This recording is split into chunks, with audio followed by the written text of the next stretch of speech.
Japan கூப்பிடுவாங்க யார் அதை? அப்போ இது அப்பா கூட ஃப்ரெண்டு மாதிரி இருப்பாங்க. எது போக எப்போ போடுறாங்க பை கூட தூக்கின்னு போவார் வச்சுக்க. அவர் தபால்காரன்னுவாங்க அவங்க. அவர் தபால்காரர் தான் அவர் அப்பா. வேற யாரும் இல்லை.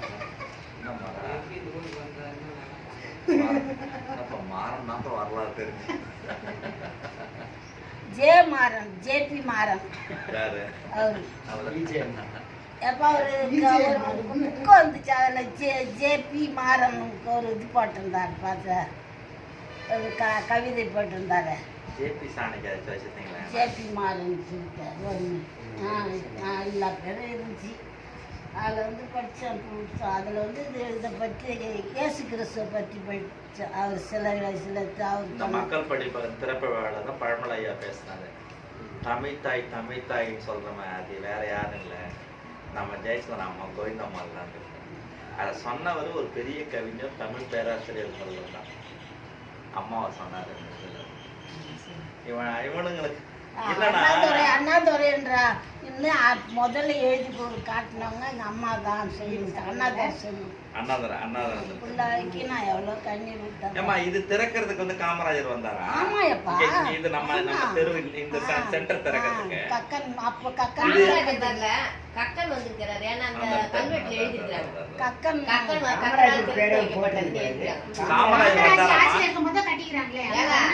கக்கனால் திறந்து இது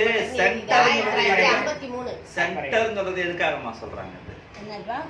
இத சென்டர்னு என்ன எதுக்காக சொல்றாங்க? என்னென்ன நடந்துகிட்டு இருந்தது ஆரம்பத்துல கட்டணும்?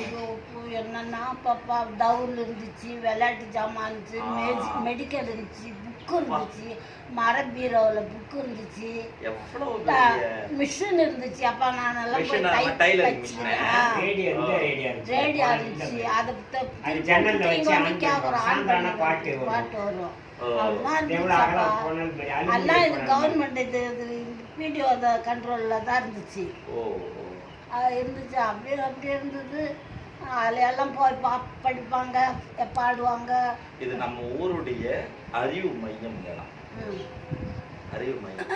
அண்ணன் எல்லாரையும் படிச்சு ஒரு ஏக்கர் 53 சிண்டு பாது. இது 20 ஊடும் ஒரு ஏக்கர் 5 சிண்டுன்னு கணக்கு பண்ணாங்க.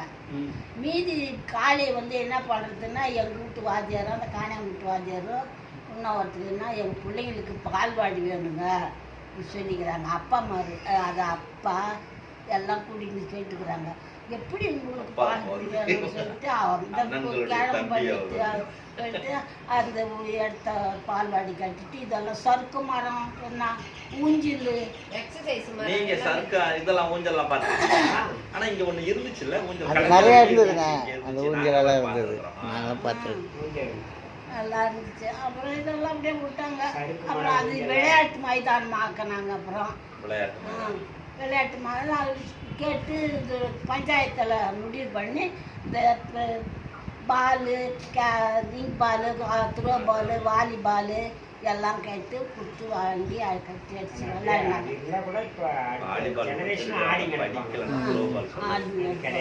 பேபி டீச்சர் இருந்தாங்க. அப்புறம் தான் வந்தாங்க. ரொம்ப லேட்டா தான்.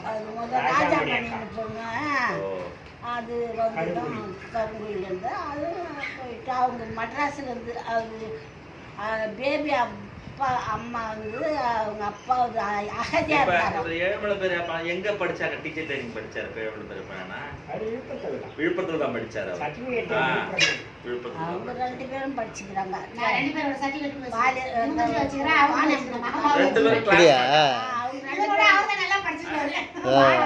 பேசிக்குவாங்க.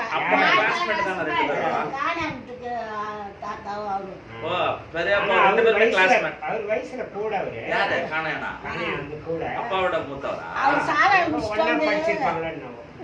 ஊசி போடுறா எனக்கு உடம்பு சரியில்லை குடிச்சிட்டு நான் போட மாட்டேன் போடா போடா வெறி மாத்திரை கொடுத்துருவாங்க. இந்த குண்டு மாத்திரை விட்டுருவாங்க. அம்மா எல்லாம் மாத்திரை வாங்கி ஹோமியோபதி அல்லபதி பண்ணாமுட்டி ஜனங்கள்லாம் இங்கே தான் வருவாங்க. பார்த்தாரு செவிட்டு வச்சா இருக்கிறாரா இன்னைக்கு வருவாங்க எல்லாம் ஏம்மா காது கேட்காதா என்னது அப்பாவுக்கு? கிணத்துல குச்சி தண்ணி புந்துச்சான் ஆ. காதுல சீழ் நீங்க எந்த காது பக்கம் திட்டுவீங்க? அவங்க ஒண்ணும் செய்யவே மாட்டாங்கப்பா நான் திட்ட மாட்டேன் ஆனா ஒரு தடவை தான் ஒன்று அடிச்சிட்டாங்க என்ன ஒரு அடி ஒரு டீப்பு மாத்திரை கொடுத்தாங்க அண்ணனுக்கு உடம்பு சரியில்லை எம்மா 4 பாகமாக்கி ஒரு பாகத்தை போட்டு தம்பிக்கு மீதி 3 பாகம் வையினாங்க நான் அறக்க பறக்க என்ன பண்ணிட்டேன் அதை அப்படியே பிரித்து அந்த டீப்பு பிரித்து கொட்டி கொஞ்சம் எடுத்து போட்டுன்னு உனக்கு ஊற்றி விட்டு மீதி மடிச்சு வச்சுட்டான் இவருக்கு போய் வந்து ஒரு சந்தேகம் வந்துடுச்சு இதுக்குள்ளே போட்டிருக்க முடியாதுன்னு சொல்லிட்டு எதம்மா படித்து பற்றி ஆகணும் 3 பாகமாக ஆக்குனா 4 பாகமான ஆக்குனான்னு போய் கொடன்னு கொடுத்து எனக்கு வந்துட்டு போய் சொல்லிட்டேன்மேன்னுட்டு போய் சொல்லிட்டேன் அப்புறம் சொன்னா ஐயோ இல்லை நான் சீக்கிரமாக கொஞ்சமாக கொட்டிக்கிட்டு அப்போ அடித்தாங்க ஒரு அச்சனுக்கு அடிச்சுன்னு அண்ணனை பிடிச்சின்னு என்னை வெளியே தொட்டிட்டாங்க தொட்டு 10 நாள் வரைக்கும் வீட்டுக்கு சேர்க்கவே இல்லை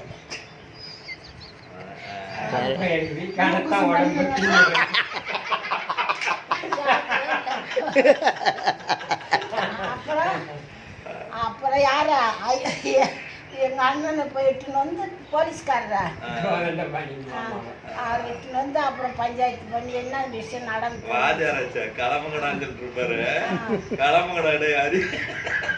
வெளியே போய் என் பிள்ளையே கொண்டுறதுக்கு தானே அப்படி பார்த்தேன் நான் எதுக்கு நான் மடையனா நான் முட்டாளா எப்படி நான் 4 பாகம் ஆகுடி அம்மானா ஒரு பாகம் கொட்டி இது என்ன சோறு குழம்பா இது ஒரு மில்லி மருந்து கணக்காச்சுன்னு சொல்லி திட்டிட்டு ஐயோ எப்பயாச்சும் நெஞ்சு வலிக்குதுன்னு சொல்லியிருக்காராமா அப்பா சாவறதுக்கு முன்னாடி அடிக்கடி சொல்லியிருக்காரா? அன்னைக்கு தம்பி மாத்திரை ஏதாச்சும் சுகருக்கு அதுவும் சொல்லியிருக்க மாட்டாங்க. ரத்த அழுத்தம் ஏதாச்சும் டென்ஷனா பேசுவாரா? பாசமா தான் பேசுவாங்க எல்லாரும் 305 பீடியாங்க அது அங்க கோப்பி போட்டுருவாங்க அதை வந்து எல்லாம் பொறிக்கிட்டு போயிடுவாங்க சேனல் நிறைய அடிப்பாங்க 305 ஊதுவாங்க அப்படியே போட்டுருவாங்க யாரும் கீழே படுக்க மாட்டோம் பிள்ளை ஆனா இவர் வந்தாக்க அப்படியே மறைச்சு பாருங்க எங்கெங்க அது மாதிரி வச்சு சுட்டுறாரு அப்படியே மறைச்சிடுவாங்க. பிரபஞ்சன் சாவறதுக்கு முன்னாடி எழுத்தாளர் பிரபஞ்சன்மா பாரதி புக்ஸ்னு ஒரு கடை இருக்கு, நாங்கெல்லாம் நின்று பேசிட்டு இருந்தோம். அவரு சிகரெட் குடிக்கிறது ரொம்ப அழகா இருக்கும் பிரபஞ்சன் குடிக்கிறது. ஒரு அம்மா புத்தகம் வாங்க வந்தாங்க பாருங்க, டக்குன்னு கீழே போட்டு காலில் அழுத்திட்டாரு. அப்படியே அழுத்திட்டு எவ்வளவு பெரிய தப்பு அது சொன்னாரு. எனக்கு அது மனசுலயே இருக்கு, அண்ணா பசங்க பார்க்க கூடாதுன்னு ஒண்ணு பார்க்க கூடாது செய்வாங்க. நல்லா பாசமா அழைச்சிருப்பாங்க பிள்ளைய எங்கேயும் விடக்கூடாதுன்னு. உனக்கு என்னடி அம்மா ஒரு புள்ள இருக்கிறான் சொல்லுவாங்க. சாவர மாதிரியே தெரியல, திடீர்னு தானே அண்ணன் மேல சொல்லுவாங்க நல்லா படிப்பாரு வந்துருவாருன்னு சொல்லியிருக்காங்களா? அது மாதிரி உட்காந்தாக்கா வந்து இங்கே போய் பேனா எடுத்துன்னே இருப்பாரு. பேனா பாக்கெட்டில் ஒன்று கூட வைக்காத எடுத்துக்குவார். அதுக்காக நிறைய வாங்கி வச்சுருவார் பேனா. அதை எடுத்து அடிப்பார் வெள்ளை கட்டி தூக்கி அடிப்பார். அவ்வளோ அது மாதிரி 4 வயசு ஒரே பாக்கெட்டா வாங்கி அம்பேத்கருக்கு அதே பழக்கம் இருந்தது. அவர் செத்தே 50 வருஷம். அம்பேத்கர் எப்ப பேனா வாங்கினாலும் ஒரு பேனா வாங்க மாட்டாராம், 12 பேனா வாங்குவாராம். ஒரு நோட்டு வாங்க மாட்டாராம், 10 நோட்டு வாங்குவாராம். அது படிக்கும் போது அண்ணன் சொன்னதான் எனக்கு ஞாபகம் வந்துச்சு. ஒரு பேனா வாங்கிட்டு வர மாட்டாங்க, 10 பேனா வாங்கிட்டு வருவாங்க, 5 பேனா வாங்கிட்டு வருவாங்க. நிறைய 71 ஆகஸ்ட் 13ஆம் தேதி ஆகஸ்ட் 23 1971 ஆகஸ்ட் புதன்கிழமை இல்லப்பா. பாண்டியனுக்கு அப்ப எத்தனை மாசம்? பாண்டியன் 9 மாசம். ஆகஸ்ட்னா அதுதான், நானும் அதே தான். 8 வந்தா 9 மாசம். எல்லாரும் கரெக்டா அந்த 9 மாசம். ஆமா அண்ணன் இவரு பாப்பாத்தி அம்மாவுக்கு ஒண்ணு அப்ப 4 பாப்பாத்தி அம்மா பொண்ணு அங்க ஒரு சோசியல் ஒர்க்கர் இங்க வேலை வந்தாங்க. செஞ்சாங்க சார். வேலை இருந்தாங்க. செஞ்சாங்க. ஓ ஓ அவங்க பிள்ளை சிவப்பா இருக்கும், இது கருப்பா இருக்கும்னு சொல்லி மாட்டாங்க. அண்ணன் இதெல்லாம் கடைசியில அவன் தான் கருப்பா இருந்தான். இவருதான் நல்ல அண்ணன் சேவப்பா தானே, நல்ல சேவப்பா தானே இருப்பாங்க. நம்ம அர்ஜுனவாதி இருக்காரு.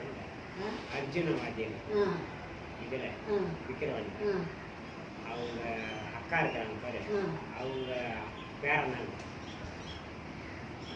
பார்த்த மாதிரி இருக்கு. அர்ஜுனா அண்ணா, எங்க அண்ணா எங்க பெரியப்பாவுக்கு மனைவியுடைய அக்கா பிள்ளை அர்ஜுனன்றாரு. அவர் ஜிம் மாஸ்டர் இருந்தாரு. இப்பதான் அந்த நாடகம்லாம் போட்டிருக்காங்கல்ல, அப்பாலாம் நாடகம்லாம் போட்டான்னு சொன்னாங்க இங்க.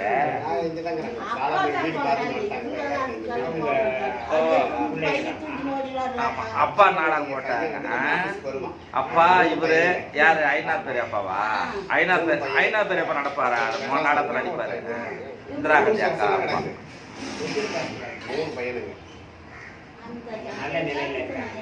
பார்த்த மாதிரியே இருந்துவா. அவங்க அந்த அர்ஜுனவாதியுடைய அக்காவுடைய பொண்ணு ராஜவேணி. யாகவல்லி தான் யாகவல்லி, ராஜவேணி வந்து அவங்க அக்கா யாகவல்லி வந்து இப்ப அர்ஜுனன் அண்ணனுடைய மனைவி பேரு யாகவல்லி. ஆமா கோதண்டம் அவர் பேரு. அவன் மக்க பையன் பேரு சுந்தர்.